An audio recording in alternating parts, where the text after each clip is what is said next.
Joining us right now is the wife of John Means, Caroline Means. Caroline, how are you?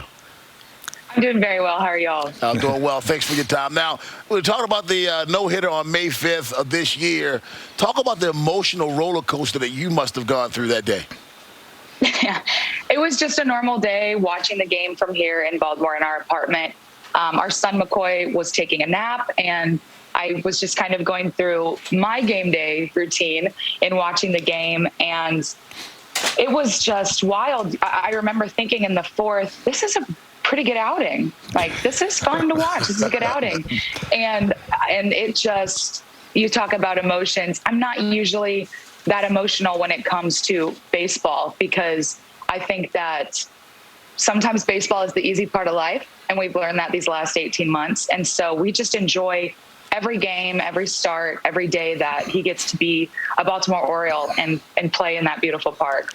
Yeah, you know, it's funny when you talk to John, what I like about him, other than the fact that he's pretty talented, is that, you know, I still remember like 2 or 3 years ago, you know, there was an empty seat next to his locker, and he said, you know, I kind of almost relish the fact that I was a high, not high, but I was like, what, 9th or 11th round or whatever it was, and I kind of worked my way through. Have things changed maybe in his demeanor since, you know, he almost pitched, I mean, had a one-hitter opening day in Boston, which was a pretty special game, and then it even got better in early May. But have things changed for him? You know, the way he maybe goes about, the way I think maybe the expectations have arisen? I think that there's an obvious new pressure when all of a sudden you go from not being known, and like you said, being an 11th rounder, having no expectations at all put upon yourself by others, only dealing with your own expectations, to now, like you mentioned, he has expectations coming from all angles. And I think that's a really difficult thing to navigate, and he has handled it with ease, like he does everything. He's one of the most humble people I've ever met, and he is just as hard as himself now as he's ever been. I would say probably the biggest difference is just that extra confidence of knowing that you're not fighting for your life in the way that you maybe were spring training 2019, and fighting for your life in terms of fighting for a spot to stay on the 25-man. In spring training 2019, every Sunday was cut day, and he'd come home and say, well, it was fun while it lasted. You know, I loved the good food, and I would just roll my eyes and say, just expect the best. And I think that now, you know, I'm not hearing every week that he thinks he's going to get cut. That's probably the biggest difference. No, we're going to keep him around. Well, you know, speaking of the best, you know, how's it being a mom? I mean, I know, you know, I got married at 18, and in my first year in the big leagues, 19, 20, we won a World Series, had my first daughter. How's that going? You know, he is one of the most joyful little babies, and it's been a huge shift. Obviously, my identity for so long was wrapped up in also being an athlete and being in the sports world. And now your identity completely shifts so quickly to being someone's lifeline. And he's just so easygoing, my little buddy. And we watch the games at night together.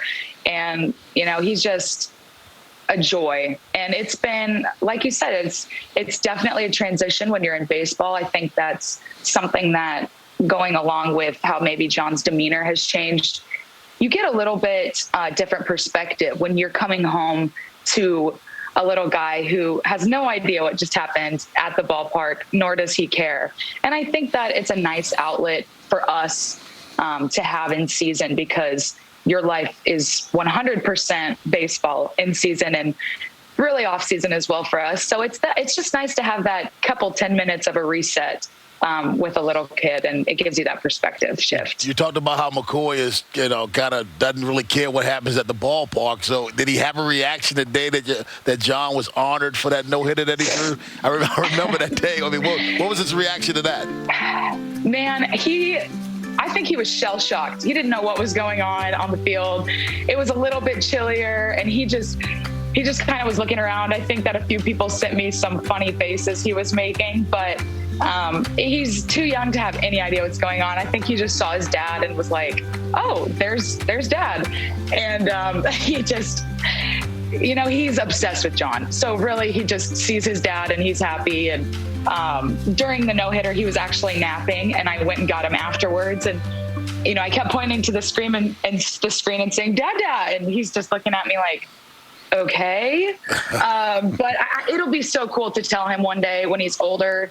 He's not going to appreciate it probably until he's closer to age 10.